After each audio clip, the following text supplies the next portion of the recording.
ఈ కార్యక్రమానికి AICC general secretary incharge Telangana Meenakshi Natarajan గారిని,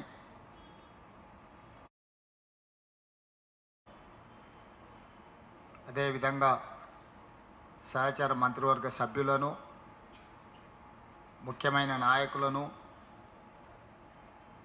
గత 5 సంవత్సరాలుగా నిరంతరం కష్టపడిన జిల్లా పార్టీ అధ్యక్షులను ఈ సమావేశానికి ఆహ్వానించి మహేష్ కుమార్ గౌడ్ గారు అధ్యక్షత చేపట్టిన తర్వాత నియామకం జరిగిన ఉపాధ్యక్షులు, ప్రధాన కార్యదర్శులు, జిల్లా పార్టీ అధ్యక్షులను అభినందించే కార్యక్రమాన్ని తీసుకోవడమే కాకుండా ప్రతిపక్షంలో ఉన్నప్పుడు ప్రజా సమస్యల మీద, పార్టీ సంక్షోభంలో ఉన్నప్పుడు నాయకత్వానికి అండగా నిలబడ్డ మాజీ జిల్లా పార్టీ అధ్యక్షులను అందరినీ కూడా మనస్ఫూర్తిగా అభినందించడానికి కార్యక్రమాన్ని ఏర్పాటు చేసినందుకు వారిని అభినందిస్తున్నాను. ఈ సమావేశంలో మొట్టమొదట ఒక తీర్మానాన్ని నేను ప్రవేశపెట్టదలుచుకున్నా. दीदी इस समय पर एक रेजोल्यूशन मूव करना चाहता हूं मैं। इस देश के लिए सब कुछ खो गए, गांधी जी से लेकर राजीव गांधी जी तक शहीद हुए, उनके परिवार के ऊपर नरेंद्र मोदी जी, गृह मंत्री Amit Shah ji, national Herald newspaper के बहाने में सोनिया जी और राहुल जी के खिलाफ जो केसेस लगाए, यहाँ इस मीटिंग में हम लोग इनानमस ये रेजोल्यूशन पास करना है। ऐसी दबावट में कांग्रेस पार्टी झुकने वाले नहीं है। इस देश के लिए जो कुर्बानी दिए, जो जान दिए, मोदी जी और अमित शाह जी को डरने वाले कोई नहीं है। गांधी परिवार को जितना तकलीफ दिए तो वो तकलीफ गांधी परिवार के तकलीफ नहीं है, इस देश 140 करोड़ जनता का तकलीफ है। ऐसे चीज़ों को इस देश बर्दाश्त नहीं करेंगे।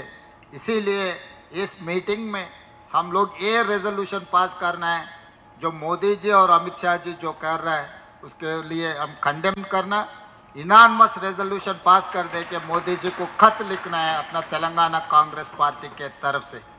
ये रेजोल्यूशन मैं पास करना चाहता हूँ दीदी, आपके परमिशन लेके। मित्रुलारा, ఈ దేశం కోసం मोतीलाल नेहरू गारू, मैं तेलुगु में बोल के हाथ खड़ा रखा, मोतीलाल नेहरू गारू, पंडित जवाहरलाल नेहरू गारू ఆగర్భ శ్రీమంతులు. ఆ రోజుల్లోనే వేలాది కోట్ల రూపాయల ఆస్తులను దేశ స్వతంత్రంలో పెట్టుబడిగా పెట్టడమే కాకుండా దేశ స్వతంత్ర పోరాటంలో వాళ్ళ ఆస్తులన్నిటిని కూడా ఈ జాతికి, ఈ దేశానికి అంకితం చేసింది. మిగిలిపోయిన కొన్ని ఆస్తులను కూడా శ్రీమతి ఇందిరాగాంధీ గారు దేశ ప్రజలకు అంకితం చేసి వారి ప్రాణాలనే కాదు వారి ఆస్తులను సర్వం ఈ దేశం కోసం త్యాగం చేసి ఈ దేశానికి స్వతంత్రం తీసుకొచ్చిన మోతీలాల్ నెహ్రూ, పండిత్ జవహర్లాల్ నెహ్రూ గారు 10 సంవత్సరాలు జైలు జీవితం గడిపిండు దేశ స్వతంత్రం కోసం. మహాత్మా గాంధీ గారు 30 సంవత్సరాలు స్వతంత్ర పోరాటమే కాదు, మహాత్మా గాంధీ గారు 30 సంవత్సరాలు బ్రిటిష్ వాళ్ళతో కొట్లాడిన మహాత్మా గాంధీ గారి మీద లాటెత్తడానికే బ్రిటిష్ వాళ్ళు భయపడ్డారు ఆనాడు. కానీ స్వతంత్రం వచ్చిన తర్వాత భారతీయ జనతా పార్టీకి సంబంధించిన వారసులు మహాత్మా గాంధీ గారిని దారుణంగా హత్య చేసిన రాజకీయ పార్టీ భారతీయ జనతా పార్టీ.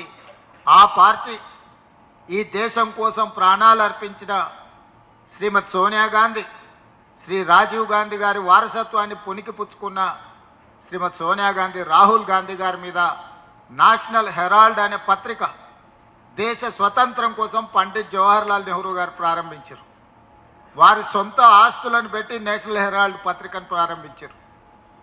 ఆ పత్రికను ఆనాడు ఉధృతంగా దేశ స్వతంత్ర పోరాటం జరుగుతున్నప్పుడు దేశం నలుమూలలు జరుగుతున్న పోరాటాలను ఆ పత్రికలో ప్రచురించి ప్రజలకు ఒక స్ఫూర్తిని, ఒక పోరాట నాయకత్వాన్ని రగల్చి ఈ దేశాన్ని ముందుకు నడిపించారు.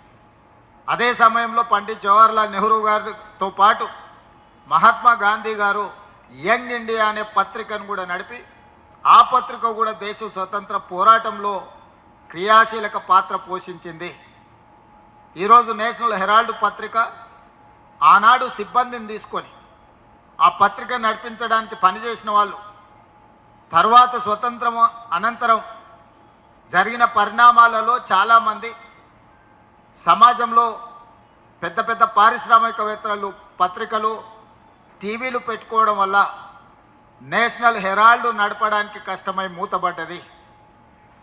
ప్రైవేట్ పోటీని నేషనల్ హెరాల్డ్ స్వతంత్రం కోసం పోటీపడ్డ నేషనల్ హెరాల్డ్ పత్రిక ఈనాటి సమాజంలో ఉన్న పత్రికలతో పోటీ పడలేక మూతపడ్డది. అందులో చాలామంది పండిత్ జవహర్లాల్ నెహ్రూ గారి కాలం నుంచి అందులో ఉద్యోగాలు చేసిన వాళ్ళు, వయసు మీద పడ్డ వాళ్ళు వేరే దారి లేక ఆర్థికపరమైన ఇబ్బందులు ఎదుర్కొంటున్నప్పుడు రాహుల్ గాంధీ గారి దృష్టికి తీసుకొచ్చారు. దేశ స్వతంత్రం కోసం నడిపిన పత్రికలో పనిచేసిన సిబ్బంది వేరే ఉద్యోగ ఉపాధి అవకాశాలు లేక కుటుంబాలు గడవక ఆరోగ్యం క్షీణించి బ్రతకలేని పరిస్థితి ఉన్నది. వీళ్ళని ఎట్లయినా ఆదుకోవాలనే ప్రతిపాదన వచ్చినప్పుడు ఒక ఉదారమైన ఆలోచనతోటి ఒక గొప్ప నిర్ణయం తీసుకొని ఆ పత్రికను కాంగ్రెస్ పార్టీ నిధులను అందులో పెట్టి వాళ్ళందరికీ రిటైర్మెంట్ బెనిఫిట్స్ ఇచ్చి ఆ కుటుంబాలందరినీ కూడా ఆర్థికంగా నేషనల్ హెరాల్డ్ పత్రిక నుంచి కాంగ్రెస్ నుంచి నేషనల్ హెరాల్డ్ పత్రికకు డబ్బులు ఇచ్చి అక్కడి నుంచి ఆ కుటుంబాలకు విఆర్ఎస్ లాగా ప్రతి ఒక్కరికి లక్షలాది రూపాయలు వాళ్ళకి ఇచ్చి వాళ్ళ కుటుంబాలు ఆర్థికంగా నిలబడడానికి, వాళ్ళ వైద్య ఖర్చులకు సహాయాన్ని అందించడానికి ఒక మానవత్వం ఉన్న కుటుంబంగా శ్రీమతి సోనియా గాంధీ, రాహుల్ గాంధీ గారు, మల్లికార్జున్ ఖర్గే గారు నేషనల్ హెరాల్డ్ పత్రికకు సంబంధించిన సిబ్బందికి అందరికీ కూడా ఆర్థిక సహాయాన్ని అందించి వాళ్ళను శాశ్వతంగా ఉద్యోగ పదవి విరమణకు కావలసిన అన్ని సహాయాలు, మామూలుగా ప్రభుత్వ ఉద్యోగంలో పనిచేసే వాళ్లకు రిటైర్మెంట్ బెనిఫిట్స్ ఉంటాయి, ప్రైవేట్ సంస్థలలో పనిచేసే వాళ్ళకు రిటైర్మెంట్ బెనిఫిట్స్ ఏ సంస్థ ఇవ్వడం లేదు. పని చేసినప్పుడు జీతం ఇవ్వడం తప్ప పని మానేస్తే జీతాలు ఇచ్చే పరిస్థితులు లేవు. ఎప్పుడో మూతబడ్డ నేషనల్ హెరాల్డ్లో పనిచేసిన సిబ్బందికి ఒక మంచి మనసుతోని, మంచి ఆలోచనతోని కాంగ్రెస్ పార్టీ నిధులను కేటాయించి వాళ్ళని అందరినీ కూడా ఆర్థికంగా ఆదుకున్నారు. తిరిగి ఆ పత్రికను రివైవ్ చేయాలి అని అంటే నడిపించడానికి అవసరమైన బోర్డ్ ఆఫ్ డైరెక్టర్స్ అవసరం ఉండి చాలామంది అందులో బోర్డులో ఉన్న వాళ్ళు చనిపోయింది లేరు.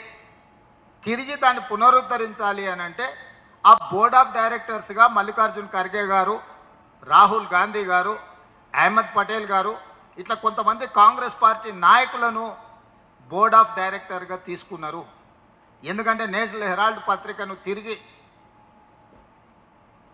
ప్రచారంలోకి తీసుకురావాలి, కాంగ్రెస్ ఐడియాలజీని ప్రమోట్ చేయడానికి కాంగ్రెస్ పార్టీకి ఒక పత్రిక ఉండాలి, ఈ పత్రికను కాంగ్రెస్ పార్టీ నడపాలనుకుంటుంది. కాబట్టి సోనియా గాంధీ గారు, రాహుల్ గాంధీ గారు, మల్లికార్జున్ ఖర్గే గారు, ఇతర కాంగ్రెస్ పార్టీ నాయకులందరూ కూడా నేషనల్ హెరాల్డ్ బోర్డులోకి వచ్చి ఆ పత్రికను పునరుద్ధరించే ప్రయత్నం చేసిండ్రు. దానికి అవసరమైన షేర్ క్యాపిటల్కి సంబంధించి కాంగ్రెస్ పార్టీ నుంచి నిధులను బదిలీ చేసి ఆ నిధులను ఆ రిటైర్మెంట్ ఉద్యోగస్తులకు రిటైర్మెంట్ బెనిఫిట్స్ ఇచ్చి పంపించింది. ఇందులో ఏ ఒక్క రూపాయి కానీ ప్రభుత్వానికి సంబంధించింది ఇందులో లేదు. ఏ ఒక్క రూపాయి ఎవరు తమ జేబులోకి తీసుకోలేదు. ఆస్తులు నెహ్రూ గారివే, ప్రారంభించింది నెహ్రూ గారే. నెహ్రూ గారి వారసత్వంగా ఉన్న ఈ కాంగ్రెస్ పార్టీ ఆ పత్రికను నడపాలని, ఆ పత్రికను ఈనాడు ఉన్న కాంగ్రెస్ పార్టీ మన కాంగ్రెస్ నాయకులను బోర్డులోకి తెచ్చి దానికి పెట్టుబడి పెట్టి తీసుకున్నారు. దీనికి మనీ లాండరింగ్ కేసు పెట్టి, ఈడీ కేసులు పెట్టి, ఇన్కమ్ ట్యాక్స్ కేసులు పెట్టి, కొత్త కొత్త కేసులు పెట్టి మానసికంగా సోనియా గాంధీ గారిని, రాహుల్ గాంధీ గారిని వేధించడమే కాకుండా గంటల కొద్దీ, రోజుల కొద్దీ ఈడీ ఆఫీసులో పిలిచి కూర్చోబెట్టారు. అయినా మానసిక ధైర్యాన్ని కోల్పోకుండా సోనియా గాంధీ గారు, రాహుల్ గాంధీ గారు కేసులను అన్నిటిని ఎదుర్కోవడం జరిగింది. వాళ్ళు భయపెట్టి లొంగ తీసుకోవాలనుకుంటే రాహుల్ గాంధీ గారు స్పష్టంగా చెప్పారు, మా కుటుంబం ఈ దేశం కోసం ఆస్తులనే కాదు ప్రాణాలనే ఇచ్చినాం, స్వతంత్రం వచ్చిన 75 సంవత్సరాలలో ఉండడానికి నాకు ఇల్లు కూడా లేదు, మేము ఎవరిది రూపాయి తీసుకోమి ఈ దేశం కోసం సర్వం ఇచ్చిన వాళ్ళని మమ్మల్ని మా మీద ఇలాంటి ఆరోపణలు చేస్తే అది మీ స్థాయి దిగజారుతుంది తప్ప మాకు పోయేదేమీ లేదు అని స్పష్టంగా రాహుల్ గాంధీ గారు తిరిగి మోడీ గారికి జవాబిచ్చారు. ఇప్పుడు ఓట్ చోరీ కార్యక్రమాన్ని రాహుల్ గాంధీ గారు తీసుకొని దేశ స్థాయిలో ప్రచారం చేసి దేశాన్నంతా సమన్వయం చేసి ఓట్ చోరీ ద్వారా ఏ విధంగా అయితే మోడీ అమిత్ షా ఈ దేశంలో ఎన్నికలలో గెలుస్తుండ్రో ఆ ఎన్నికలను ఒక ఫార్స్గా మార్చిండ్రు, ఒక ప్రహసనంగా మార్చి గెలవడానికి అవసరమైన వాళ్ళకు వ్యతిరేకమైన ఓట్లను దేశవ్యాప్తంగా లక్షలాది ఓట్లను తొలగించి మహారాష్ట్రలో 1 కోటి ఓట్ల దాకా తొలగించి బీహార్లో 68 లక్షల ఓట్లను తొలగించి ఏ రాష్ట్రంలో ఎన్నికలు ఉంటే ఎస్సీ ఎస్టీ బీసీ మైనారిటీలు మెజారిటీ కాంగ్రెస్ పార్టీతో ఉన్నారని వాళ్ళ ఓట్లను తొలగించి ఎన్నికల్లో నెగ్గాలని ప్రయత్నం చేస్తే ఓట్ చోరీ క్యాంపెయిన్ రాహుల్ గాంధీ గారు దేశవ్యాప్తంగా ఈ కార్యక్రమాన్ని తీసుకొని వెళ్ళారు. ఆ విషయాన్ని దృష్టి మరల్చడానికి ఈరోజు మళ్ళీ సోనియా గాంధీ గారి మీద రాహుల్ గాంధీ గారి మీద కేసులు పెట్టారు. ఎందుకంటే పార్లమెంట్లో ఓట్ చోరీ మీద చర్చ జరగొద్దు, బీహార్ ఎన్నికలలో జరిగిన లోపాలను చర్చించొద్దని మళ్ళీ నేను ఈ మధ్యలో 4-5 రోజుల క్రితం సోనియా గాంధీ గారి మీద రాహుల్ గాంధీ గారి మీద కొత్త కేసు పెట్టారు. అందుకే ఈరోజు తెలంగాణ రాష్ట్ర కాంగ్రెస్ పార్టీ ప్రతి కార్యకర్త ఈ ప్రభుత్వంలో ఈ పార్టీలో ఈ ప్రజలలో ఉన్న ప్రతి వాడు సోనియా గాంధీ గారి మీద రాహుల్ గాంధీ గారి మీద మోడీ అమిత్ షా పెట్టిన అక్రమ కేసులను ఖండిస్తున్నాము, ప్రధానమంత్రి గారికి లేఖ రాస్తున్నాము. మీరందరూ గట్టిగా చప్పట్లతో ఆమోదం తెలపండి. తెలంగాణ రాష్ట్ర ముఖ్యమంత్రిగా పిసిసి అధ్యక్షుడిగా ఇన్ఛార్జ్ జనరల్ సెక్రటరీగా నరేంద్ర మోడీ గారికి తెలంగాణ రాష్ట్ర ప్రజలమంతా గాంధీ కుటుంబానికి సోనియా గాంధీ గారికి రాహుల్ గాంధీ గారికి అండగా నిలబడతాం, అవసరమైతే ఎంత దాకైనా పోరాడతామనే రెజల్యూషన్ని మనం ఈ సభ ద్వారా సందేశాన్ని వారికి అందించాలి. భయపడే సమస్యనే లేదు, నిలబడి ఎదుర్కొంటామన్న సందేశాన్ని మోడీ గారికి అమిత్ షా గారికి ఇవ్వదలుచుకున్నాం. మీరందరూ అండగా నిలబడండి, మోడీ అమిత్ షా మీద కొట్లాడడం మనందరం కలిసి చేద్దామని చెప్పి ఈ సమావేశంలో మీ అందరి ఆమోదం కోసం ఈరోజు అడుగుతున్నా. అదేవిధంగా మిత్రులారా, సమస్యలు, సంక్షోభము, పోరాటాలు మీ అందరి కృషితోనే తెలంగాణ రాష్ట్రంలో ప్రజాపాలన ఇందిరమ్మ రాజ్యాన్ని మనం తెచ్చుకున్నాం. 2 సంవత్సరాలు పూర్తి చేసుకున్న సంబరాలను మనం జరుపుకోబోతున్నాం. ఈ ప్రభుత్వం వచ్చి సంక్షోభంలో ఉన్న రాష్ట్రాన్ని ఈరోజు సంక్షేమం వైపు నడిపించడమే కాకుండా అభివృద్ధి ప్రణాళికలను రచించుకొని 2 సంవత్సరాల సంబరాలను మనం జరుపుకుంటున్న సందర్భంగా నూతనంగా వార్డు మెంబర్లు సర్పంచులు రాబోతున్న సందర్భంలో మీకు జిల్లా కాంగ్రెస్ పార్టీ అధ్యక్ష పదవి దక్కడం అనేది కాంగ్రెస్ పార్టీ ఇచ్చిన గొప్ప అవకాశము. ఇది మీ అందరినీ మనస్ఫూర్తిగా నేను అభినందిస్తున్నా. ఈనాడు మనమందరం కలిసి ప్రభుత్వం అమలు చేస్తున్న సంక్షేమ పథకాలను ప్రతి ఇంటికి చేర్చాలి. ప్రభుత్వం రచిస్తున్న అభివృద్ధి ప్రణాళికలను ప్రతి వేదిక మీద మనము చర్చకు పెట్టాలి. ఈరోజు సంక్షేమానికి సంబంధిస్తే రేషన్ కార్డులు కావచ్చు, సన్న బియ్యం కావచ్చు, ఇందిరమ్మ ఇండ్లు కావచ్చు, 200 యూనిట్లు ఉచిత కరెంటు కావచ్చు, రైతు రుణమాఫీ కావచ్చు, రైతు భరోసా కావచ్చు, 65,000 ప్రభుత్వ ఉద్యోగ నియామకాలు కావచ్చు, 500 రూపాయల సిలిండర్ కావచ్చు. అదేవిధంగా ఈరోజు రాష్ట్రంలో ఏ పథకం తీసుకున్నా నిన్నగాక మొన్న మొదలుపెట్టిన ఇందిరమ్మ చీరలు కావచ్చు. ఇందిరమ్మ చీరలకు సంబంధించి మన ఓ అక్క నాకు ఒక మంచి మాట చెప్పింది. అందులో చాలా లాజిక్ నాకు కనిపించింది. మీరందరూ కూడా ఆ విషయం మీద దృష్టి పెట్టాలి. ఆనాడు కేసీఆర్ ఉన్నప్పుడు బతుకమ్మ చీరలు ఇస్తే ఏ అక్కకు చీరిస్తే ఆ అక్క బండబూతులు తిట్టేది కేసీఆర్ కుటుంబాన్ని. ఇంత పనికిమాలిన చీరలు మాకిస్తారా, వాళ్ళు ఇట్లా కట్టుకుంటారా, ఇవి తీసుకెళ్ళి చైన్ల కాడ కాపలాగా పిట్టలు రాకుండా కట్టుకుంటున్నాం, ఇంత పనికిమాలిన చీరిస్తారా అని ఎంతమందికి కేసీఆర్ బతుకమ్మ చీరలు ఇస్తే అంతమంది కేసీఆర్కు శాపనార్థాలు పెట్టారు. ఇప్పుడు మనం ఇందిరమ్మ చీరలు ఇచ్చినాం. 90% పైగా చీరలు అందినే, 10% రాలేదు. వచ్చిన వాళ్ళంతా సంతోషంగా ఉన్నారు, ఇంటికాడ పోయి చీర కట్టుకొని పండుగ చేసుకున్నారు. రానోళ్ళు మనల్ని తిడుతురు. అయ్యా ఏమైంది అయ్యా రేవంత్ రెడ్డికి నాకు చీర ఇస్తే ఎంత తక్కువైతుండేనా? సారే గా అక్కలకే ఆ చెల్లెళ్ళకే పెడతాడా? చీర పెడితే మేము కూడా సారె పండుగ చేసుకుంటాం కదా, మాకెందుకు ఇవ్వలేదు అని చెప్పి ఆనాడు వచ్చిన వాళ్ళందరూ కేసీఆర్ను తిడితే ఈనాడు రానోళ్ళందరూ మనల్ని తిడుతురు. అందుకే జిల్లా పార్టీ అధ్యక్షులకు నా సూచన, 1 కోటి మందికి 1 కోటి చీరలు ఇవ్వాలని పెట్టుకున్నాం. గ్రామీణ ప్రాంతాలలో 65 లక్షల మంది మహిళలు ఉన్నారు. 65 లక్షల మందికి 18 ఏళ్ళు పైబడ్డ ప్రతి ఆడబిడ్డకు చీర రూపంలో సారె పెడుతుంది ఇందిరమ్మ ప్రభుత్వం. ప్రతి ఒక్కరికి చీర చేరే విధంగా మీరు చర్యలు తీసుకోవాలి. మొట్టమొదట ఇక్కడ ఉండే జిల్లా పార్టీ అధ్యక్షులకు నేను ఇస్తున్న టాస్క్, ఏ ఆడబిడ్డ కూడా నాకు చీర రాలేదని చెప్పొద్దు. ఏదైనా ఒక ఆడబిడ్డ చీర రాలేదు అని చెప్తే ఆ అధ్యక్షుడు పనిచేస్తలేడని నేను లెక్క రాసుకుంటా. మీ అధ్యక్షుల కొత్తగా వచ్చిన వాళ్ళకు ఇదే నేను ఇచ్చే జిమ్మెదారి. ప్రతి ఆడబిడ్డకు చీర లేరిందా లేదా ఊరు వారిగా లెక్కలు తీసుకోవాలి. వార్డుకి ఇప్పుడు నీకు వార్డు మెంబర్లు వస్తారు, గ్రామాలలో సర్పంచులు వచ్చారు. సమన్వయం చేసుకుంటే ప్రతి ఆడబిడ్డకు స్టాక్ ఉంది. ఇప్పుడు గ్రామీణ ప్రాంతాలలో మార్చి అంతర్జాతీయ మహిళా దినోత్సవానికి మున్సిపాలిటీలలో 35 లక్షల చీరలు ఇస్తున్నాం. గ్రామీణ ప్రాంతాలలో 65 లక్షలు ఇప్పుడు రెడీగా ఉన్నాయి. డిసెంబర్ 9 లోపునే పూర్తి చేయాలనుకున్నాం, పూర్తి కాలేదు. ఇప్పుడు మీరు ఇది పూర్తి చేసుకోవాలి డిసెంబర్ నెలలో. అదే డిసెంబర్ నెలలో ఈ చీరలన్నీ 65 లక్షల గ్రామీణ ప్రాంతాలలో ఉండే ఆడబిడ్డలకు 65 లక్షలు చీరలు చేర్పించాలి. ఈ చేర్పించే బాధ్యత జిల్లా పార్టీ అధ్యక్షులదే. మిగిలిన 35 లక్షల ఆడబిడ్డలకు పట్టణ ప్రాంతాలలో నివసిస్తున్న వాళ్లకు మార్చి నెలలో చీరలు తయారు కాకపోవడం వల్ల 8 నెలలు ఉత్పత్తి చేసే సంస్థలకు ఇస్తే 65 లక్షల చీరలు ఇచ్చారు మనకు. ఇంకో 3 నెలల్లో 35 లక్షల చీరలు ఇస్తామన్నారు. ఫిబ్రవరి ఆఖరికి మార్చి ఫస్ట్ వీక్లో మనకు చీరలు వస్తాయి. మార్చి నెలలో మిగిలిన ఆడబిడ్డలకు పట్టణ ప్రాంతాలలో 35 లక్షల చీరలు ఇస్తాం. 1 కోటి మంది ఆడబిడ్డలకు 1 కోటి చీరలు ఇవ్వడమే కాకుండా 1 కోటి మంది ఆడబిడ్డలను కోటీశ్వరులను చేయాలని ప్రభుత్వం లక్ష్యంగా పనిచేస్తుంది. దానికి మీరు అందరూ కూడా కష్టపడాల్సిన అవసరం ఉన్నది. ఈరోజు ప్రభుత్వం అమలు చేస్తున్న సంక్షేమ పథకాలను ఊర్లల్లో చెట్టు కింద చర్చ పెట్టుర్రి. పెళ్లికి పోయినా, చావుకు పోయినా, దావత్కు పోయినా, కళ్ళు కాంపౌండ్ దగ్గరికి పోయినా ఆనాడు ఎట్లుండే ఈనాడు ఎట్లుంది అనేది, ఎవరు పాలైంది తెలంగాణ, ఎవరు పరిపాలన చేస్తున్నారు తెలంగాణ అనే చర్చకు తెర లేపండి.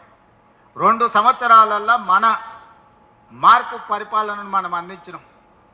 మనకు అప్పజెప్పిన మనం ఆయనకు 2014 నాడు అప్పజెప్పినప్పుడు 16,000 కోట్ల రూపాయల మిగులు బడ్జెట్తో మనం అప్పజెప్పినాం. తిరిగి 10 ఏళ్ళలో ఆయన మనకు అప్పజెప్పేటప్పుడు 8,11,000 కోట్ల రూపాయల అప్పుతో మనకు అప్పజెప్పినాం.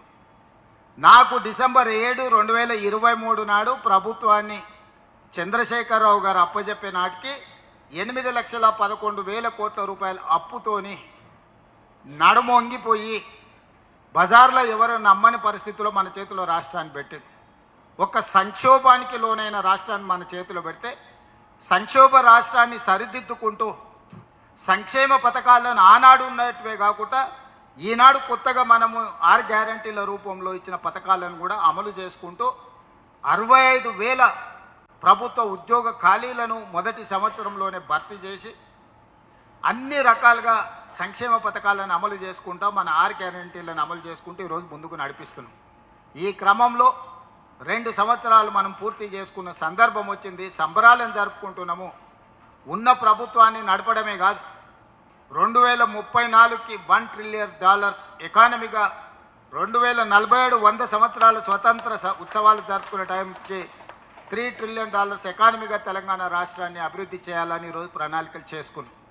డిసెంబర్ 1 నుంచి డిసెంబర్ 13 వరకు కార్యాచరణ తీసుకొని మనం తిరుగుతున్నాం. నిన్న ఉమ్మడి మహబూబ్ నగర్ జిల్లాకి వెళ్ళినాం, ఈరోజు ఖమ్మం జిల్లాకి వెళ్తున్నాం. ఇట్లా 6 ఉమ్మడి జిల్లాలకు 6 తారీఖు వరకు వివిధ జిల్లాలకు ఒక్కొక్క జిల్లాకు ఒక్కొక్క రోజు సమయాన్ని ఇచ్చి ఈ అభివృద్ధి కార్యక్రమాలను, సంక్షేమ కార్యక్రమాలను ప్రజలకు వివరించడానికి 2 సంవత్సరాల సంబరాలను జిల్లాలలో జరుపుకోవడానికి కార్యాచరణ తీసుకున్నాం. 7 తారీఖు నాడు తెలంగాణ ఉద్యమానికి వేదికైన తెలంగాణ ఉద్యమానికి ఊపిరి ఇచ్చిన ఉస్మానియా యూనివర్సిటీకి 7 తారీఖు నాడు మనం వెళ్తున్నాం. ఆ యూనివర్సిటీ 100 సంవత్సరాల పైగా చరిత్ర ఉన్న యూనివర్సిటీ. గొప్ప గొప్ప మేధావులను పివి నరసింహారావు గారి నుంచి మొదలు పెడితే జైపాల్ రెడ్డి గారి వరకు, కేశవరావు గారి వరకు ఉద్దండులను అందించిన ఉస్మానియా యూనివర్సిటీని చంద్రశేఖరరావు గారు కాలగర్భంలో కప్పేయాలని చూసిండు. అందుకే నేను ఎవరు వెళ్ళని ఉస్మానియా యూనివర్సిటీకి నేను వెళ్ళినా ఆ రోజు చెప్పొచ్చిన ఎంత ఖర్చైనా అంతర్జాతీయ స్థాయి ప్రమాణాలతో ఉస్మానియా యూనివర్సిటీని అభివృద్ధి చేస్తామని 7 తారీఖు నాడు ఉస్మానియా యూనివర్సిటీకి వెళ్ళి ఆర్ట్స్ కాలేజ్ ముందే సభ పెట్టి ఆ యూనివర్సిటీ అభివృద్ధికి అవసరమైన నిధులను మంజూరు చేసి వాటన్నిటిని కూడా అభివృద్ధి పదం వైపు నడిపించడానికి ప్రణాళిక తీసుకున్నాం. 8, 9 భారత్ ఫ్యూచర్ సిటీలో తెలంగాణ రైజింగ్ గ్లోబల్ సమ్మిట్ను పెట్టుకున్నాం. 8 తారీఖు రోజు 1 గంటకు సంబరాలు ప్రారంభమై మనం మొదటి రోజు మొత్తం సంక్షేమ పథకాలు ఏ విధంగా అమలు చేసినాం, 2 సంవత్సరాల పరిపాలన ఏ విధంగా జరిగిందో చర్చలు పెట్టి సాయంత్రానికి తెలంగాణ సాంస్కృతిక ఉత్సవాలను జరుపుకుంటాం. 8 తారీఖు రోజు ముఖ్యమైన నాయకులందరినీ కూడా కార్యక్రమానికి ప్రభుత్వ పరంగా ఆహ్వానించడం జరుగుతుంది. 9వ తారీఖు రోజు మనం ఏవైతే పాలసీస్ తీసుకొచ్చినామో education policy, employment policy, tourism policy, health policy, అదేవిధంగా IT and industries policy, energy policy, ఇట్లాంటి ఏవేవైతే పాలసీలు మనము అంతకుముందు లేవు, నూతనంగా మనము ఒక ట్రాన్స్పరెంట్ పాలసీస్ తీసుకొచ్చి అర్హత ఉన్న ప్రతి వాడికి అవకాశం ఇవ్వాలనేది ఒక విజన్ డాక్యుమెంట్ను మనం చేసుకున్న ఈ విజన్ డాక్యుమెంట్లో ప్రపంచ స్థాయి మేధావులు ఉన్నారు. బ్రిటిష్ ప్రెసిడెంట్గా, ప్రైమ్ మినిస్టర్గా పనిచేసిన టోనీ బ్లేయర్ నుంచి అభిజిత్ బెనర్జీ వరకు, సంతను నారాయణ్, అజయ్ బంగా, సత్య నాదెల్లా, ప్రేమ్జీ వత్సవ్ లాంటి మేధావులు వీళ్ళందరూ కూడా తెలంగాణ రాష్ట్ర అభివృద్ధి కోసం ప్రణాళికలు ఏ విధంగా రచించాలనో international experts, Raghuram Rajan former RBI governor నుంచి మొదలు పెడితే చాలామంది మేధావులు మనకందరికీ మన పాలసీ డాక్యుమెంట్లో ఇన్పుట్ ఇచ్చి ఇందులో సభ్యులుగా పనిచేస్తున్నారు. దీని coordination international school of business, ISB, అదేవిధంగా నీతి ఆయోగ్, గవర్నమెంట్ ఆఫ్ ఇండియాకి సంబంధించిన వాళ్ళు కూడా ఇందులో భాగస్వాములు. దీంట్లో మంత్రులతో పాటు అన్ని విషయాలలో నిష్ణాతులందరూ కూడా ఇందులో ఉండి విజన్ 2047కి తెలంగాణ రైజింగ్ 2047 అనే ఒక పాలసీ డాక్యుమెంటును 2034కు $1 ట్రిలియన్ ఎకానమీని ఏ విధంగా మనం చేరుకోవాలి, 2047కు $3 ట్రిలియన్ ఎకానమీగా ఎలా చేరుకోవాలని ఒక ప్రణాళిక చేసుకున్నాం. అందులో 1-2 అంశాలు మీతో చర్చిస్తాను. మీకు అందరికీ తెలుసు, రాజశేఖర రెడ్డి గారు ముఖ్యమంత్రి ఉన్నప్పుడు, సోనియా గాంధీ గారు యూపీఏ చైర్పర్సన్గా ఉన్నప్పుడు అంతర్జాతీయ ఎయిర్పోర్ట్ ఔటర్ రింగ్ రోడ్ మనం నిర్మించుకున్నాం. ఔటర్ రింగ్ రోడ్డు 160 కిలోమీటర్లు ఉంది. ఈ ఔటర్ రింగ్ రోడ్డు లోపల ఉన్న మొత్తాన్ని కోర్ అర్బన్ రీజన్ ఎకానమీగా మనం అనుకున్నాం. ఈ కోర్ అర్బన్లో ఈరోజు ఇండస్ట్రీస్ ఉన్నాయి, మూసి కలుషితం ఉన్నది, మెట్రో రైలు విస్తరణ జరగలేదు, ఫ్లైఓవర్లు కట్టలేదు, ఎలివేటెడ్ కారిడార్లు కట్టలేదు. ఇట్లా రకరకాల సమస్యలను అన్నిటిని కూడా మనం దృష్టిలో పెట్టుకొని ఈ ఏరియాను మొత్తము మనం క్యూర్ చేయాలనుకుంటున్నాం. కోర్ అర్బన్ రీజన్ ఎకానమీ అంటే క్యూర్, CURE, క్యూర్ అంటే దీన్ని ప్రక్షాళన చేసి బాగు చేయాలనుకుంటున్నాము. ఇది సర్వీస్ సెక్టర్. ఇక్కడ మొత్తం సేవలకు సంబంధించిన ప్రణాళికలు రచించి ఇండస్ట్రీస్ అన్నిటిని కూడా బయటకు షిఫ్ట్ చేస్తాం. ఈ లోపల ఉన్న ఇండస్ట్రీసు కాలుష్యాన్ని ఇస్తున్నాయి. ఇప్పుడు నాచారం ఏరియాలు ఉన్న వాళ్ళు ఇక్కడ ఎవరైనా ఉన్నారా? చాలామంది నాచారం ఏరియా వాళ్ళు ఉన్నారు. అక్కడ ఎన్నో పరిశ్రమలు ఉన్నాయి, మూతపడ్డ పరిశ్రమలు ఉన్నాయి, నడుస్తున్న పరిశ్రమలు ఉన్నాయి, కాలుష్యం ఉంది. ఇవాళ మధ్యతరగతి వాళ్ళు ఒక అపార్ట్మెంట్ కొనుక్కుందామంటే ఎక్కడికో పోయి కొనుక్కునే పరిస్థితి, ఎందుకంటే భూమి అందుబాటు లేకపోవడం వల్ల. బాలానగర్లో పారిశ్రామిక వాడు ఉంది, జీడిమెట్లలో పారిశ్రామిక వాడు ఉంది. వివిధ ప్రాంతాలలో 1960ల 70ల 80ల ప్రభుత్వం నుంచి భూములు, ప్రైవేట్ నుంచి భూములు కొనుగోలు చేసి వాళ్ళు పరిశ్రమలు పెట్టుకున్నారు. ఆ పరిశ్రమలు ఈరోజు నడవక మూతపడ్డాయి. కొన్ని ఉంటే వాటి కాలుష్యం వల్ల నగరంలో air pollution, soil pollution, water pollution ఉన్నాయి. ఆనాడు అవి ఊరు బయట, ఈనాడు ఊరు మధ్యలోకి వచ్చినాయి. వీటిని ఊరు బయటికి రింగ్ రోడ్ అవతలికి తరలించడానికి ఆ భూములను ఈరోజు ఇండస్ట్రియల్ జోన్లో ఉన్నాయి. వాటిని మల్టీ యూజ్ జోన్ అంటే రెసిడెన్షియల్ జోన్కు మారుస్తే అక్కడ కట్టే అపార్ట్మెంట్స్ వల్ల మధ్యతరగతి ఇండ్లు కొనుక్కోవడానికి అవకాశం ఉంటుంది. పేదలకు అందుబాటులోకి వస్తాయి. అదేవిధంగా రియల్ ఎస్టేట్ పెరిగితే, నిర్మాణ రంగం పెరిగితే లేబర్కు పని ఉంటుంది. స్టీలు, సిమెంటు, ఇసుక ప్రతిదీ అమ్ముడు పోతే రాష్ట్రానికి ఆదాయం కూడా పరోక్షంగా పెరుగుతుంది. ఇందులో మనం మూసి ప్రక్షాళన చేయడం, మెట్రో రైలు విస్తరించుకోవడం, ఈ ఇండస్ట్రీస్ను తరలించడం, అవసరమైన వర్షాలు వచ్చినప్పుడు నీళ్లు నిలుస్తున్నాయి వాటి అన్నిటిని తొలగించుకోవడం కోసం ఈ కోర్ అర్బన్ రీజియన్ని మనం ఈరోజు క్యూర్ పేరు మీద దీన్ని మొత్తం ఈ సమస్యను పరిష్కరించదలుచుకున్నాం, క్యూర్ చేయదలుచుకున్నాము. ఇందులో సర్వీస్ సెక్టర్ ఉంటుంది, అంటే సేవలు అందించే సంబంధించినవే ఉంటాయి. పొల్యూషన్ చేసే కాలుష్యాన్ని వెదజల్లే పరిశ్రమలు ఏవి ఉండవు, వాటిని తరలిస్తాం. Outer ring road outside నుంచి ఇప్పుడు రీజనల్ రింగ్ రోడ్ మనం తెచ్చుకుంటున్నాం, పదే మనం చర్చ చేస్తున్నాం. రీజనల్ రింగ్ రోడ్ 360 కిలోమీటర్లు, ఔటర్ రింగ్ రోడ్ 160 ఉంటాయి. ఇప్పుడు మనం నిర్మించుకోబోయే రీజనల్ రింగ్ రోడ్ 360 కిలోమీటర్లు. Outer ring road out side, regional ring road inside. ఈ ప్రాంతాన్ని పెరీ అర్బన్ రీజియన్ ఎకానమీగా మనం పేరు పెట్టుకున్నాం. పెరీ అర్బన్ రీజియన్ ఎకానమీ అంటే ప్యూర్. ఇప్పటి వరకు అక్కడ ఎలాంటి ప్రణాళిక లేదు. ఇది మ్యానుఫ్యాక్చరింగ్ జోన్. రేపు ఇతర రాష్ట్రాల నుంచి, ఇతర దేశాల నుంచి పరిశ్రమలను మనం ఆహ్వానించినప్పుడు ఈ ప్రాంతంలో పరిశ్రమలు పెట్టుకోవడానికి అవసరమైన ప్రణాళికలతో రోడ్లు, రవాణాగా రోడ్లు కావచ్చు, నీళ్లు కావచ్చు, కరెంటు కావచ్చు, భూసేకరణ కావచ్చు, ఈ పెరీ అర్బన్ రీజియన్లో మనం పరిశ్రమల కోసం ప్రణాళిక చేస్తున్నాం. Outer ring road inside core urban region, outer ring road out side regional ring road లోపల ఉన్నదాన్ని peri urban region. Regional ring road బయట నుంచి తెలంగాణ సరిహద్దుల వరకు rural agricultural region economy, rare rural agriculture region economy. Regional ring road బయట నుంచి తెలంగాణ సరిహద్దుల వరకు అగ్రికల్చర్ ఎకానమీని పెంచాలని, మన దగ్గర విత్తనాలు పండించడానికి మంచి భూమి, ఆర్గానిక్ ఫుడ్ పండించడానికి మంచి భూమి, మనకు పండ్ల తోటలు పెట్టుకోవచ్చు, కూరగాయల తోటలు పెట్టుకోవచ్చు. చాలా వ్యవసాయము, సేంద్రియ వ్యవసాయం చేస్తే లాభసాటిగా వ్యవసాయం మారుతుంది. సో 3 భాగాలుగా service sector, manufacturing sector, agriculture sector. Service sector వచ్చేసి ఔటర్ రింగ్ రోడ్ ఇన్సైడ్ ఉన్నది service sector, regional ring road inside ఉన్నది మ్యానుఫ్యాక్చరింగ్ సెక్టర్. తెలంగాణ సరిహద్దుల నుంచి రీజనల్ రింగ్ రోడ్ వరకు మనకు అగ్రికల్చర్ సెక్టర్. 3 సెక్టర్లుగా తెలంగాణ రాష్ట్రాన్ని విభజించి భవిష్యత్తు ప్రణాళికలు రచించి ఈ దేశంలో ఏ రాష్ట్రంలో లేని మౌలిక వసతులు మన దగ్గర ఉన్నాయి. అదనంగా ఇప్పుడు 4 ఎయిర్పోర్ట్లని ఈరోజు కోమటిరెడ్డి వెంకటరెడ్డి గారు ఢిల్లీలో మాట్లాడి తీసుకొచ్చారు. వరంగల్లో ఒక గొప్ప ఎయిర్పోర్ట్ వస్తున్నాయి, భద్రాద్రి కొత్తగూడెంలో ఎయిర్పోర్ట్ వస్తున్నది, రామగుండంలో ఎయిర్పోర్ట్ వస్తున్నది, ఆదిలాబాద్లో ఎయిర్పోర్ట్ వస్తున్నది. 10 ఏళ్ళు అయితే ఉన్న ఎయిర్పోర్ట్ల కమిషన్లు దొబ్బిండి కేసీఆర్ తప్ప రెండో ఎయిర్పోర్ట్ కట్టాలన్న ఆలోచన చేయలే. ఇవాళ 4 ఎయిర్పోర్టులకి 2 సంవత్సరాలనే మన కేంద్ర ప్రభుత్వం నుంచి అనుమతులు తెచ్చుకున్నాము. తొందరలోనే డిసెంబర్ ఆఖరు లోపలనే వరంగల్ ఎయిర్పోర్ట్కు మనం శిలాఫలకం వేసుకోబోతున్నాం, పనులు ప్రారంభించుకోబోతున్నాం. ఇట్లా మనకు పోర్టు లేదు, పెద్ద పరిశ్రమలు పెట్టుబడి పెట్టమంటే మీకు సముద్రం ఒడ్డు లేదు కదా. మేము కార్ల కంపెనీలు, పెద్ద కంపెనీలను పెడితే విమానాలలో రవాణా చేయలేము. మాకు పోర్టు ఉంటే మేము షిప్లలో వీటన్నిటిని పరిశ్రమలు పెడితే తీసుకెళ్తుంది. అంటే నరేంద్ర మోడీ నుంచి చంద్రబాబు నాయుడు వరకు మాట్లాడి మన ఎయిర్పోర్టు నుంచి మచిలీపట్నం పోర్టు వరకు, ఒకప్పుడు మచిలీపట్నం పోర్టు నిజాం దగ్గరనే ఉండే, తర్వాత ఆంధ్రప్రదేశ్లోకి వెళ్ళింది. ఈరోజు మనము మచిలీపట్నం పోర్టుకు 12 లేన్ గ్రీన్ ఫీల్డ్ ఎక్స్ప్రెస్ హైవేతో పాటు బుల్లెట్ ట్రైన్తో పాటు ట్రైన్ ఫెసిలిటీ కలిపి పోర్టు కనెక్టివిటీ పెంచుతున్నాం పరిశ్రమలను ఆకర్షించడానికి.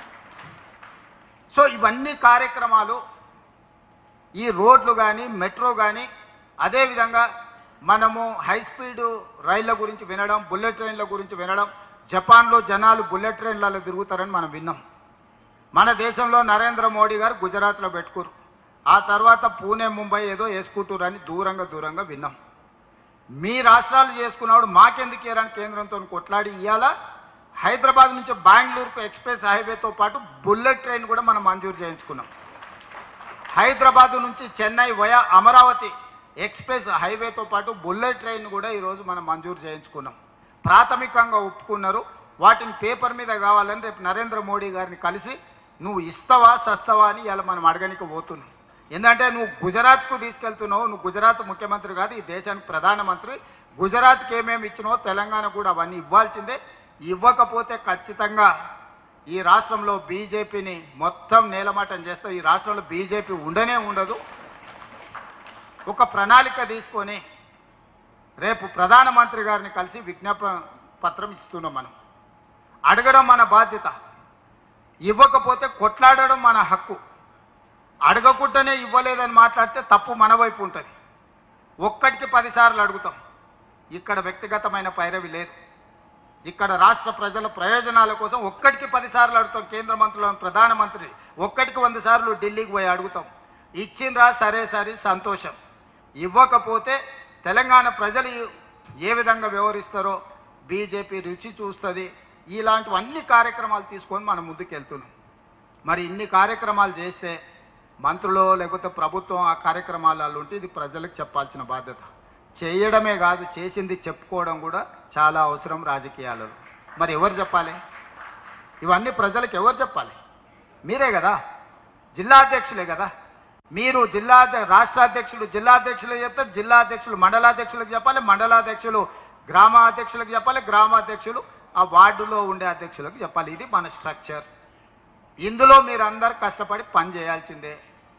दीदी मैं एक सुझाव देना चाहता हूँ, ये सब लोग अभी नया नया जिम्मेदारी लिए 6 महीने इन लोगों को प्रोबेशनरी पीरियड रखो, क्योंकि कौन कैसे काम कर रहा, कहाँ काम कर रहा, कौन सी तरीका से ये काम कर रहा है. 6 महीने पूरा सबको हर महीने का रिपोर्ट ले लो. हर महीने का रिपोर्ट लेके 6 महीने के बाद कौन रहना कौन नहीं रहना, जब एक डिसीजन ले लो आप. और AIC secretaries and PCC president has to take a call on review on this. Even AICC ने गुजरात में जो जहां से शुरू किया वहां पर वो हर हफ्ते रिव्यू करते हैं. और अगर कोई भी जिला अध्यक्ष उसमें, वो आप तो 6 महीने बोल रहे हो, उन्होंने 3 महीने भी वेट नहीं किया. तेलंगाना में थोड़ा 6 महीने हमको करना है, मेरा भी मानना है, मैं आपसे सहमत हूँ. 6 महीने का समय देना. लेकिन एक बात ये भी है, जो आपकी भी मंशा है मेरी भी मंशा है, अगर हम किसी पद पर हैं और वहां काम नहीं कर पा रहे हैं तो इसका ये मतलब नहीं कि आपकी जरूरत नहीं है पार्टी को, लेकिन इसका मतलब ये है कि आप वो काम अच्छे से नहीं कर पा रहे हैं, आपको कोई और काम मिलेगा.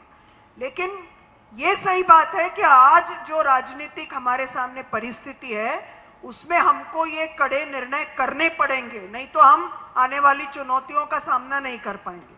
तो वो बात सही है. 6 महीने हम सबको ऐसा मानना पड़ेगा कि हमारी परीक्षा है, उसमें हम पास होंगे तो हम 28 में भी पास होंगे, और अगर हम 28 में पास नहीं हुए तो यहाँ बने रहेंगे तो भी क्या फायदा होगा. तो वो दिमाग में रख के हम सबको ये टारगेट अपने लिए लेना चाहिए. सही बात है, उसमें बुरा भी मानने की कोई बात नहीं. हम सबको साथ में ही 28 की चुनौती में पास होना है, वो हमारे लिए इंपॉर्टेंट है. 28 और 29 की चुनौती. 29 में अगर राहुल जी इस देश के प्रधानमंत्री नहीं बने तो मैं और आप जिला अध्यक्ष रहे, कुछ भी रहे, क्या फायदा होने वाला है. इसलिए ये परीक्षा हम सबको अपने लिए लेना चाहिए. इसमें मेरी सहमति है आपसे. ये तेलंगाना में सरकार बनाने के लिए नहीं आप लोगों को जिला अध्यक्ष बनाए, राहुल जी को इस देश में प्रधानमंत्री बनाने के लिए आप लोगों को जिम्मेदारी दी है. ये जिम्मेदारी में आगे पीछे कोई भी किए, 19-20 कोई भी किए, उनके लिए दूसरी नौकरी तैयार है, मगर जिला अध्यक्ष तो खाली करना पड़ता. क्योंकि मैं 3 साल काम किए, मेरा वर्किंग प्रेसिडेंट उसी दिन बोले जिस दिन मैं जिम्मेदारी लिए 6 महीने के बाद, भाई 3 साल मैं काम करूंगा. 3 साल के अंदर एक असेंबली इलेक्शन, एक पार्लियामेंट इलेक्शन 3 साल के अंदर आ जाएंगे. जो मेरा मेहनत है, जो मैं कामयाब हो सकता हूँ, नहीं हो सकता हूँ, रिजल्ट देके मैं कामयाब भी हुआ मैं जिम्मेदारी से हटता हूँ, कामयाब नहीं हुए तो भी मैं जिम्मेदारी से हटता हूँ बोल के मैं बात दिए थे. उस हिसाब से 3 साल बराबर मेरा रेजिग्नेशन लेटर एआईसीसी में दिया. మిత్రులారా, గొప్ప అవకాశం కాంగ్రెస్ పార్టీ అధ్యక్ష బాధ్యత. ముఖ్యమంత్రి కూడా కావచ్చు, మంత్రులు కూడా కావచ్చు, కానీ కాంగ్రెస్ పార్టీ అధ్యక్షులు కావడం అనేది అది అంత సులువైన విషయం కాదు. మీకు ఇంటి దగ్గర కూర్చున్న మీకు మీనాక్షి గారు తెచ్చిచ్చినందుకు మీకు ఏమన్నా దాని విలువ తక్కువగా అనిపిస్తుందేమో, కానీ మాకు తెలుసు దాని విలువ ఏందో. జిల్లా పార్టీ అధ్యక్షుడు అనేది పార్టీకి పెద్ద దిక్కు, కుటుంబ పెద్ద. అందరినీ సమన్వయం చేసుకున్న బాధ్యత. వయసు కాదు ఇది, సమయస్ఫూర్తి కావాలి. చాలామంది యంగర్ జనరేషన్కి డిస్ట్రిక్ట్ పార్టీ ప్రెసిడెంట్స్ వచ్చినాయి. యంగర్ జనరేషన్ కాబట్టి ఎవరి దగ్గరకు పోయినా మీరేం నామోషిగా ఫీల్ కాకండి. ఇవాళ ఓటు అడుక్కోనిక సర్పంచ్ కింద మీరు నిలబడతారంటే గుడిసెకు పోయి కడుపులో తలకాయ పెట్టి కాళ్ళకి దండం పెడుతున్నాం ఒక్కొక్క ఓటు కోసం. ఓ నాయకుడు 30 ఏళ్ళ నుంచి 40 ఏళ్ళ నుంచి పార్టీకి ఇస్తే కొంచెం మనసు నొచ్చుకుంటే ఇంటికి పోయి కూర్చోండి, మాట్లాడండి, చెప్పుండ్రి. ఒక అవకాశం వచ్చింది మీరు సహకరించమని మాట్లాడుండ్రి. నాకు అధ్యక్షుడు ఇచ్చినప్పుడు ఎంతమంది సీనియర్ నాయకులు ఇళ్లలోకి వచ్చినా మీరు చూడలేదా? ఇది నా కోసం నీ కోసం కాదు, పార్టీ కోసం. పార్టీ అనేది అందరి ఆస్తి. 4 కోట్ల మంది, 1 కోటి పైగా ఓట్లేసిండు మనకు. 1 కోటి మంది కార్యకర్తలు నుండి 1 కోటి మంది జీవితాలతోనే మనకు చెలగాడ మాదిరి అధికారం లేదు. ఇది ఒక పెద్ద బాధ్యత. ఈ బాధ్యతను మనము నిర్లక్ష్యంగా నిర్వహించడానికి వీల్లేదు. నేను అనుభవంతో చెప్తున్నా. నేను జిల్లా పరిషత్ మెంబర్ అయినప్పుడు ఇక ఇదే పెద్దది, ఇష్టం వచ్చినట్టు వ్యవహరిస్తా అంటే దానికంటే పైకి ఎదుగుండేవాడిని కాదు. ప్రతి సందర్భంలో రాజకీయాలు అనేటివి ఒడిదుడుకులు ఉంటాయి. మనం ఓటు చెప్తే ఇంకోటి చెప్పేటోళ్ళు ఉంటారు. రాజకీయంలో గేమ్ రూలే అట్లుంటుంది. నేను ఫుట్బాల్ ఆడడానికి పోయినా వాడు కాలుతోంది అంతుండ, నేను బయట కూర్చుంటా అంటే నడుస్తా. ఫుట్బాల్ ఆట రూలే కాలుతుంది అనడం. రాజకీయాలలో కూడా కాళ్ళలో కట్టె పెట్టేది గేమ్ రూలే. ఎవరో ఒకరు పెడుతూనే ఉంటారు. ఆ కట్టె తీసి పక్కన వేసుకొని ముందలుకోవాలి. కానీ నా కాళ్ళలో కట్టె పెట్టి నేను బోర్లో పడతా. ఇక బోర్లో పడ్డా కాబట్టి నేను లేవను. మళ్ళా మీనాక్షి మేడం, మహేష్ గౌడ్ గారు వచ్చి మాకు చేయబట్టి లేపాలంటే ఇది కుదరదు. అధ్యక్ష, స్పష్టత ఉంది కదా. రాజకీయాలలో ఒక ఫండమెంటల్, ఒక బేసిక్ రూల్ ఉంటుంది. ఎవరో ఒకరు వచ్చి కాళ్ళలో కట్టె పెడుతుంటారు. దాన్ని ఏం మీరు పెద్ద సమస్యగా చూడకండి. అందరికీ ఉంది ఆ సమస్య. ఏఐసిసి అధ్యక్షులు రాహుల్ గాంధీ గారికి అప్పుడప్పుడు G23 అని సంతకాలు పెడుతుంటారు. దేశం కోసం సర్వం ఇచ్చిన గాంధీ కుటుంబం మీదనే కాగితాలు పెట్టే పార్టీ. అంత స్వేచ్ఛ ఉంది కాంగ్రెస్లో. కాంగ్రెస్లో స్వేచ్ఛ ఉంది కాబట్టి 140 ఏళ్ళైనా కాంగ్రెస్ పార్టీ ఉంది. స్వేచ్ఛ లేకపోతే మిగతా రీజనల్ పార్టీ లాగా, జనతా పార్టీ లాగా, మిగతా పార్టీ లాగా ఎప్పుడో మూత పడుతుండే. ఇందులో అన్ని రకాల మనస్తత్వాలు ఉన్నోళ్ళు ఉంటారు. హిందువులలో ఎన్ని దేవతలు ఉండరు? ఎంతమంది దేవుళ్ళు? 3 కోట్లు ఉండరా? ఎందుకున్నాయి? పెళ్లి చేసుకోవడానికి హనుమంతుడు ఉన్నాడు, 2 పెళ్ళిళ్ళు చేసుకునేటోనికి ఇంకొక ఆయన దేవుడు ఉన్నాడు, మందు తాగేటోళ్ళకి ఓ దేవుడు ఉన్నాడు, ఎల్లమ్మ, పోషమ్మ, మైసమ్మ, కళ్ళు కొయ్యాలి, కోడి కొయ్యాలి అనేటోళ్ళకు ఉండరు, పప్పన్నం తినేటోళ్ళకు కూడా దేవుడు ఉండు. అవునా? అన్ని రకాల దేవుళ్ళు ఉన్నారు. కాంగ్రెస్ పార్టీ కూడా అన్ని రకాల మనస్తత్వాలు ఉండే, అన్ని రకాల మనుషులను కలుపుకొని పోయే పార్టీ కాంగ్రెస్ పార్టీ. దేవుడి మీదనే మనకు ఏకాభిప్రాయం లేదు. ఒక ఆయన వెంకటేశ్వర స్వామికి మొక్తా అంటే, ఒక ఆయన ఆంజనేయ స్వామికి మొక్తా అంటాడు. ఒక ఆయన లేదు నేను అయ్యప్ప మాలేస్తాను, ఇంకొక ఆయన అంటే లేదు నేను శివమాలేస్తాను, 3వ ఆయన అంటాడు. అవునా? ఇవన్నీ మనం చూస్తున్నాం కదా. దేవుళ్ళ మీదనే మనకు ఏకాభిప్రాయం తీసుకురాలేకపోయినప్పుడు రాజకీయ నాయకుల మీద, జిల్లా అధ్యక్షుల మీద ఏకాభిప్రాయం ఉంటుందని నేను అనుకోను. కాకపోతే మంచి అభిప్రాయం అయితే ఉండాలి. మంచి అభిప్రాయం లేకపోతే ఇక అది మనకు ఉపయోగం ఉండదు. దయచేసి నిన్నటి వరకు మీరు ఎట్లున్నారని నేను అడగదలుచుకోలేదు. ఎన్నో ఏళ్ళ పరిణామ క్రమంలో కొందరు నచ్చుతారు, కొందరు నచ్చరు. ఒకసారి నమస్తే పెడితే పెట్టలేదను, మనం పెడితే వాడు పెట్టలేదని ఏవో చిన్న చిన్నవి ఉంటాయి. అవి మీరు బాధ్యత తీసుకున్నాక వదిలేయాలి.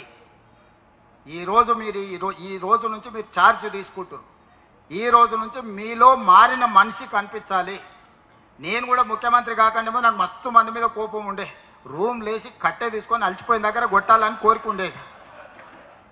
కొట్టే అవకాశం వచ్చినప్పుడు ఆలోచన చేయడం మొదలుపెట్టింది. ఇట్లా కొట్టి మన సమయం ఎందుకు వృధా, మన శక్తినంతా ఎందుకు వేస్ట్ చేసుకోవడం అని. కాబట్టి ప్రజలకు పనిచేసే పని మీద ఉన్నా.